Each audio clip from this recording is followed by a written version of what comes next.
Primeiramente, antes de começar a minha fala, ontem estive no meu estado, na Gleba Carimã.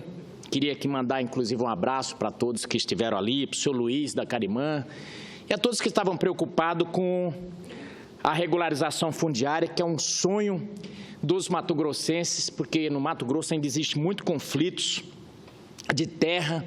Creio que é uma realidade do Piauí também, e é uma luta para que a gente possa avançar e que o Brasil possa produzir, que essas pessoas possam ter acesso à sua regularização, já que vivem na terra há muito tempo. E foi criando-se ao tempo que, se der o título, essas pessoas vão vender. O Estado brasileiro tem que parar de tutelar as pessoas, de querer ser dono da vida das pessoas. E a gente sabe muito bem que isso só trará desenvolvimento a essas pessoas e ao Brasil se elas ganharem o título da terra. Mas, senhora presidente, eu estou vendo muita confusão num assunto muito simples. Eu venho de família de nordestinos, como disse agora há pouco a senadora Fátima, venho lá de Caicó. Famílias, meu pai é analfabeto, uma pessoa muito simples, minha mãe também uma pessoa que não teve muito tempo para estudar, ela não estudou muito, mas são pessoas muito inteligentes. E aqui fico até suspeito porque são meus pais, mas eu digo muito inteligentes porque desde cedo me ensinaram talvez a maior regra da economia. Você não gasta mais do que arrecada, você não gasta mais do que ganha. É uma regra muito simples, mas parece muito difícil de entender para as pessoas. E eu estou vendo aqui, se bem que não é um erro de quem está vindo aqui. Na verdade, eles vêm para confundir. Tinha até um humorista brasileiro, humorista não, um grande apresentador brasileiro, Aberlade Figueiredo, mais conhecido como Chacrinha, que dizia: eu não vim para explicar, eu vim para confundir. E eu estou vendo vários Chacrinhas subir aqui na tribuna, sabe para quê? Não é para explicar, não é para esclarecer, é para confundir a população brasileira. As pessoas simples já começaram a falar da 241 como se fosse um demônio, o dragão que vai dragar todas as suas economias e por aí vai. Sabe por quê? Porque ficam aqui confundindo a cabeça das pessoas. E é preciso que a comunicação da área do governo e mesmo a base comece a fazer o contraponto. Tenho feito o meu contraponto aqui para tentar evitar que a população brasileira seja enganada. A Folha de São Paulo, no dia 13/10, fez uma charge altamente tendenciosa, intitulado Brasil 2036. Nela, há um desenho de uma escola em ruínas, um professor anuncia: boa notícia, chegou dinheiro para comprar giz. Isso não ajuda, isso não explica, isso confunde e cria medo. É uma versão derivada da fortíssima corrente política para a qual a PEC 241 e agora a PEC 55 pretende nada mais, nada menos que acabar com a educação e com a saúde no Brasil. Eles chegam aqui e dizem: a PEC 55 vai acabar com os mais pobres, e nada diz sobre o andar de cima. A PEC 55 vai acabar com a educação e vai acabar com a saúde. É previsível, em conformidade com a democracia, que a oposição utilize desses argumentos. Uma linguagem até caricatural ao se referir a essas intenções do governo. É normal que se faça isso. E, aliás, é o que o PT faz melhor. O PT, quando eu digo agora, é importante que a gente diga o PT. O PT agora é uma legião. Não somos somos uma legião, porque somos muitos. Esse é o PT, ultimamente. Porque tem partidos aí que está mais PT do que o próprio PT. E aí vai o Rede, PSOL, PCdoB e por aí vai. Mas ao tomar conta do espaço de discussão dentro das redes sociais, a oposição também demonstra que o governo, mais uma vez, precisa repensar e refletir sobre a questão de como se comunicar. Deixamos de lado as afirmações como as da senadora Gleice, que acabou de sair daqui, para quem a crise fiscal nada tem com os gastos excessivos do governo da presidente Dilma. Aliás, a senadora Gleice sempre negava a crise. Depois ela falava que a crise existia, mas ela era uma crise internacional. Na verdade, eu digo que a senadora Gleice, na sua retórica, é uma ilusionista. Ela consegue transformar pau em pedra.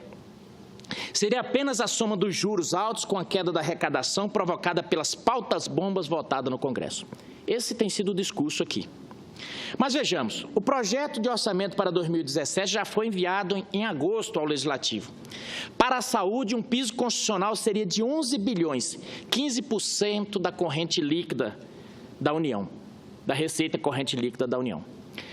Pois foi enviada uma previsão em 8 bilhões maior. Veja bem, para a saúde, 8 bilhões a maior. Tanto quanto a educação, a saúde não entra no congelamento das despesas.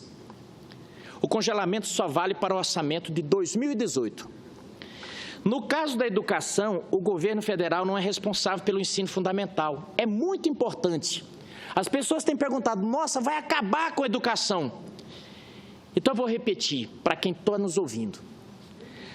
A educação fundamental, quem é responsável por ela é os municípios e os estados. Essa atribuição é dos estados e municípios que estão fora da PEC. Então, mentira número 1, deletada. Mito número 1, não é verdadeiro. A União financia apenas as escolas técnicas sob sua alçada e as 63 universidades federais. Então, quando se falar dessa PEC, vamos pensar nas escolas técnicas e nas 63 universidades. Mesmo assim, o Planalto e a equipe econômica fixaram para 2017 um orçamento de 33 bilhões, 33 bilhões não é pouca coisa, acima do piso constitucional. Mas eles vêm aqui e dizem, estão diminuindo o dinheiro para a educação. E colocaram até o IPEA na confusão. Tudo parece relativamente claro, mas eis que a mídia informa que essa previsão racional é desmentida pelo Instituto de Pesquisas Econômicas e Aplicado, IPEA, instituição de excelência ligada ao Ministério do Planejamento. A notícia, que repicou imediato nas redes sociais, afirmava que nos próximos 20 anos a saúde perderia 740 bilhões.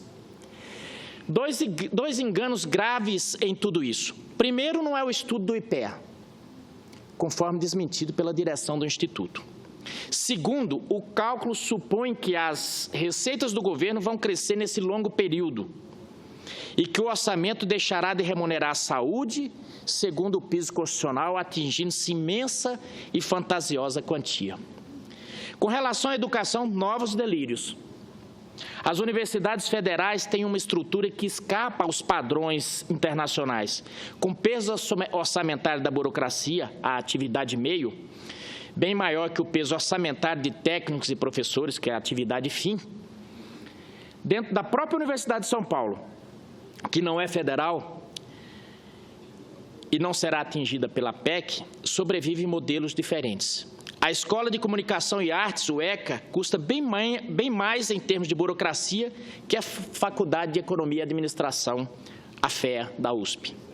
Essa última terceirizou há 2 décadas toda a atividade meio, dos segurança aos programas de registro de presença ou avaliação discente.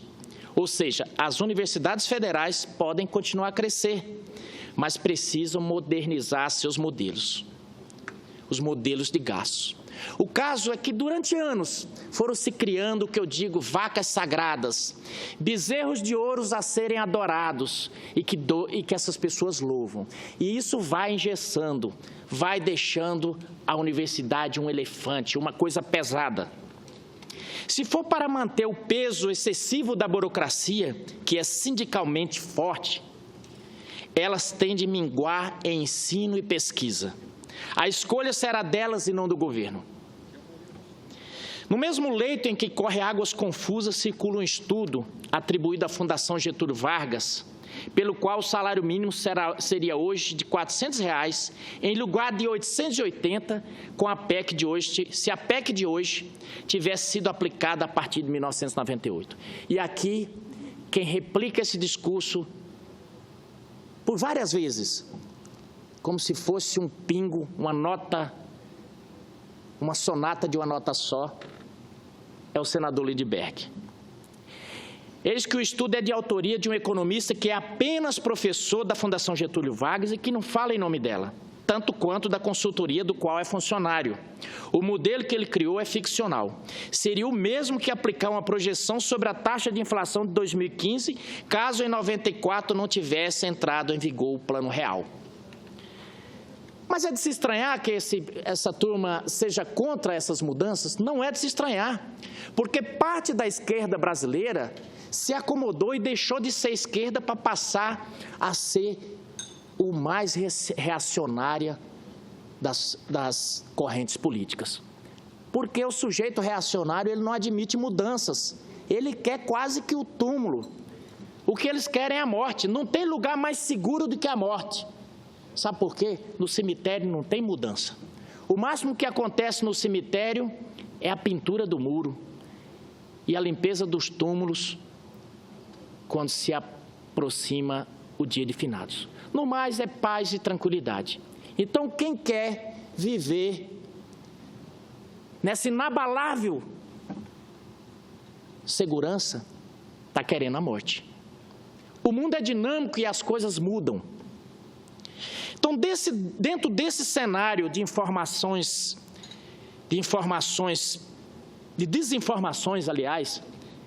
desinformação crônica, o problema não está na atuação de cidadãos que exercem o direito de confundir. O problema está na ausência dos mecanismos institucionais de defesa para contrapor isso aí. E nós precisamos fazer isso. O próprio presidente Michel Temer, recentemente entrevistado pela CBN, deu uma linha a se seguir, de que precisamos fazer uma defesa que esclareça as pessoas sobre fazer esse contraponto. Mas na hora de fazer isso, pecou também. Porque ele acabou dizendo sobre os cortes e a saúde em educação e não se saiu muito bem na resposta. Nós precisamos todos fazer esse contraponto e esclarecer para que a população brasileira fique tranquila de que essas decisões que estão sendo tomadas na linha econômica não vão prejudicar o país. Na oportunidade, o presidente afirmou a seus críticos que procuram ignorar que o projeto de orçamento para 2017 já foi enviado ao Congresso. Mas ele acabou não explicando o essencial. Para a saúde e a educação, a dotação orçamentária crescerá mais um ano, antes que seja congelada e reajustada apenas pela inflação do ano anterior. Então, nós precisamos, por que eu estou dizendo isso aqui? Porque nós precisamos contar cada vitória. Nós estamos reagindo como bombeiro, só apagando o fogo. Há toda uma outra discussão que poderia ocorrer segundo as normas da boa-fé. Ela diz respeito ao histórico descompasso entre a inflação do país e a inflação dos insumos da saúde. O preço desses insumos cresce mais rápido e aceleraria se o dólar se descolar do seu atual patamar. Ou será que se poderia colocar no mesmo pacote saúde e a previdência para que a economia, com o corte das fraudes previdenciárias, aposentadoria indevida por invalidez, deixasse mais dinheiro para o Sistema Único de Saúde? É um bom tema, mas para que a discussão chegue à sociedade não basta o diálogo com o Congresso. Precisa de competência constitucional para conversar com institucional para conversar com a sociedade. Esse é um artigo, isso aqui é um artigo do Diário do Comércio, feito pelo articulista João Batista Natali, e eu trouxe aqui porque achei extremamente esclarecedor e que derruba de forma simples todos esses pilares que têm sustentado esse discurso que não tem ajudado o Brasil. Não tem ajudado o Brasil por quê? Eu entendo, por exemplo, que seja natural que o Partido dos Trabalhadores e os que o seguem, que venham de bases populares, que venham de uma política ligada aos sindicatos, ligada à educação, Eu entendo que eles queiram reconquistar essas bases, mas nós precisamos esclarecer esses alunos. Precisamos esclarecer esses pais. Que a PEC, por exemplo, a medida provisória do ensino médio, ela só trará benefício, porque nós temos uma educação, que agora há pouco o senador Lindbergh disse aqui dos números que o Brasil gasta com educação, mas nós estamos com os índices de educação lá embaixo. Todos concordam, até os que criticam a medida do ensino médio, que nós precisamos fazer alguma coisa. Ah, mas não está tendo, está sendo colocado de goela abaixo. Está sendo colocado através de uma medida provisória. É importante que seja colocado por uma medida provisória, porque, como diz o senador Cristóvão Buarque, mostra a urgência do tema. A educação brasileira está na UTI. Agora há pouco, essa menina que está sendo cantada, a filha de um militante do Partido dos Trabalhadores, que está sendo colocado, primeiro colocaram como se fosse uma estudante que espontaneamente trouxe um discurso. Não, eles prepararam a menina está aí, fazendo sucesso nas redes, mas a menina acabou dizendo uma coisa interessante, fez um ato falho. Ela disse, na nossa atuação no movimento sindical, nós temos aprendido muito mais do que as horas perdidas na sala de aula. O que é isso? É extremamente revelador o discurso da estudante Ana Júlia. Ela disse o quê? Disse o que a maioria dos estudantes, que o nosso sistema de ensino está falido. E nós estamos gastando bilhões com essa coisa falida. E aqui vem defender que continue e colocam os estudantes para defender isso com unhas e dentes. O que está acontecendo? Os meninos estão indo para ali defender algo que realmente eles não entenderam. Que tudo que os estudantes sempre defenderam foi a liberdade de escolha. Essa medida provisória traz a opção dos estudantes dizer, eu vou fazer filosofia ou eu não vou fazer filosofia. Eu vou cursar sociologia ou não. Ou eu quero o mesmo modelo anterior. Eu vou cursar todas as matérias anterior. Pronto, é isso. Você pode fazer tudo, inclusive nada. É o direito de escolha. Como alguém pode ser contra isso? Como alguém pode ser contra fazer? Não, mas nós queremos fazer o debate. Olha, o debate vem sendo feito há mais de 20 anos. Nós precisamos modernizar. Sim, a medida provisória justamente prevê isso, a modernização. Mas não querem. E não querem, sabe por quê? Porque o debate não é sobre educação. O debate se trata de religar os laços com os partidos. Boa parte desses jovens, em todo colégio, tem lá um rapaz bem articulado, com cara de jovem de 40 anos. É aqueles meninos que foram para a escola estudante profissional, ou ficaram no ensino médio, eternamente, ou são zumbis dos centros acadêmicos e diretórios nas faculdades e que conduz o rebanho. E fala bonito. E fala palavras de ordem, na verdade não conseguiram se estabelecer no mercado e vão ser eternos políticos profissionais, eternos estudantes profissionais. Não estou desmerecendo os estudantes que estão lá de boa fé. A esses eu conclamo a ler, a buscar, a fazer a crítica do próprio discurso. E aos pais eu digo, na maioria dessas escolas está rolando droga. Seus filhos estão em perigo. E lamento pela morte do estudante no Paraná. A família, nesse momento, está chorando a morte. Por quê? Havia droga nessas escolas. Então, esses meninos estão correndo risco e alguns perdendo a vida, sabe por quê? Por nada. Nós já tivemos a perda de vidas, muitos mártires no Brasil, mas por causas muito nobres. Essa não é uma causa nobre porque eles estão enganados. Estão sendo enganados por uma retórica que é válida. E eu não sou contra aqui os protestos. Até os protestos, quando eles são equivocados, eles são importantes, porque demonstra que a nossa democracia está funcionando. Agora, tudo tem limite.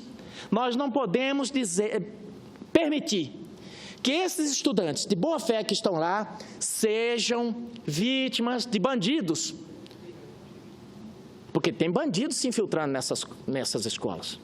É importante importante as direções dessas escolas separar o joio do trigo, para descobrir quem é estudante e quem não é, e chamar a polícia se tiver alguém fora da comunidade acadêmica nesse meio. Nossa, você está querendo cercear o direito de protesto? Não. Que dentro da escola esteja somente a comunidade escolar. Que os estudantes sejam livres, se quiserem, para fazer seus protestos, não manipulados. Não adianta vir com esse discurso aqui, um discurso mentiroso, fazer cara de que está com pena desses estudantes, porque estão sendo aviltados em seus direitos por uma medida provisória. Na verdade, o que todo mundo se busca. E, inclusive, esse estudo está sendo comemorado. Aliás, essa medida provisória devia estar sendo comemorada por boa parte dos professores ligados ao Partido dos Trabalhadores. Sabe por quê? Porque a grande responsabilidade por essas medidas são professores que eram ligados aos partidos dos trabalhadores. Cito aqui, por exemplo, um especialista em educação, Dr. César Calegari, que ajudou a fazer essa medida provisória. São especialistas. E aí eu digo aqui, não importa se ele era ligado ao Partido dos Trabalhadores, vamos rememorar o que disse aquele líder chinês, que importa a cor do rato, contanto que caça o rato. Esse tem que ser o nosso pensamento. E cotidianamente aqui. Eu tenho sido, no meu estado, extremamente atacado por defender medidas que possam tirar o país do caos, tanto econômico quanto dessa letargia educacional. Sei que vou ter um desgaste político tremendo. Talvez não se eleja nem para síndico de condomínio, mas vou fazer esse sacrifício de contrapor. E para cada mentira contada contra essas mudanças, eu virei aqui dizer 10 verdades. Daqui para frente vai ser assim, vou começar a fazer a sonata, a sinfonia de uma nota só também.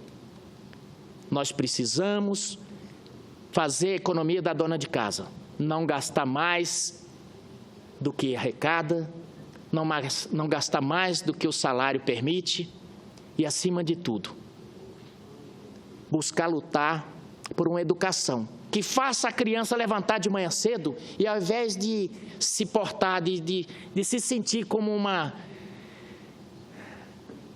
o gado que vai para o matadouro ou como presidiário que vai para a prisão, se sentir como alguém que vai descobrir um mundo novo, se sentir como alguém que vai para um paraíso, se sentir motivado. E assim, dessa forma, nós vamos ter o nosso papel como protagonista que merecemos no cenário mundial. E já marchando para o final, agradecendo muito a